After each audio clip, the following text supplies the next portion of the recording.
Hello friends, আমি অচিন্ত। আমি চলেছি নতুন ইউটিউব চ্যানেল ইনটু সাইড কিচেনে। আমরা একটা নতুন রেসিপি শেয়ার করব। সেটা হচ্ছে তিলের বড়া বানিয়ে দেখাবো। সেটা বানাতে কী কী উপকরণ লাগে আসুন দেখায়। তার আগে একটা কথা বলে দিই, আমার চ্যানেল যে ভিডিও ছাড় আছে, আপনার যদি ভালো লেগে থাকে অবশ্যই লাইক কমেন্ট শেয়ার করবেন। বেশি বেশি করে শেয়ার করবেন। যদি আমার চ্যানেলে আপনি নতুন হয়ে থাকেন তাহলে প্লিজ সাবস্ক্রাইব করে দেবেন। নিচের বেল নোটিফিকেশনটা অলে করে দেবেন যাতে আমার ভিডিও আমাদের কাছে আগে পৌঁছে। তাই চলুন তিলের বড়া বানাতে কী কী উপকরণ লাগে আসুন দেখাই।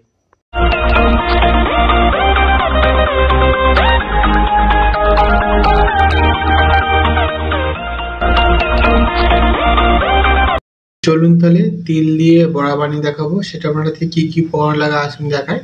তার আগে একটা কথা বলে দিই, ভিডিওটা প্রথম থেকে শেষ অবধি দেখার অনুরোধ রইল। তার জন্য রেসিপিটা শুরু করি।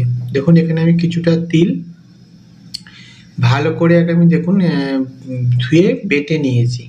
তার জন্য রেসিপিটা শুরু করি। এর মধ্যে আমি এবার দেবো পেঁয়াজ কুচি, কাঁচা লঙ্কা কুচি, লঙ্কার গুঁড়ো, হলুদ গুঁড়ো, আর অল্প একটু জিরে গুঁড়ো দেবো, লবণ দিয়ে দেবো।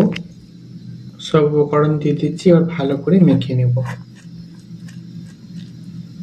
দেখুন ভালো করে মেখে নিয়েছি। এবার ভেজে নেব। গ্যাসের কড়াটা বসিয়ে দিয়েছি। কড়া গরম হয়েছে, আমাদের তেল দিয়ে দেবো। তেলটা ভালো করে গরম করে নিয়েছি। এবার আমি তিল বড়াগুলো দিয়ে দেবো। এবার তিলের বড়াগুলো দিয়ে দেবো।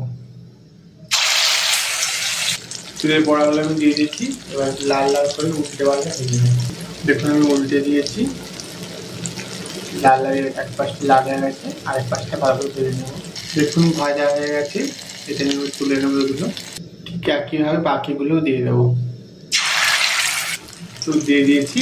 এটা উল্টে পাল্টে লাল লাল করে ভেজে নেব। দেখুন আমার তিলের বড়া রেসিপিটা রেডি হয়ে গেছে। এই রেসিপিটা যদি আপনাদের ভালো লেগে থাকে অবশ্যই লাইক কমেন্ট ও শেয়ার করবেন, বিশেষ করে শেয়ার করবেন। আর প্লিজ সাবস্ক্রাইব করে আমাদের পাশে থাকবেন। চলুন তা দেখাচ্ছি নেক্সট ভিডিওতে। এরকম নিত্য নতুন ভিডিও পাওয়ার জন্য আমাদের চ্যানেলটাকে অবশ্যই সাবস্ক্রাইব করে আমাদের পাশে থাকবেন। চলুন তা দেখাচ্ছি নেক্সট ভিডিওতে। আর আপনারা বাড়িতে একটুভাবে ট্রাই করবেন তিলের বড়া। দেখবেন কত ভালো লাগবে, গরম ভাতের সাথে খেতে ভালো লাগে। তার জন্য দেখাচ্ছি নেক্সট ভিডিওতে।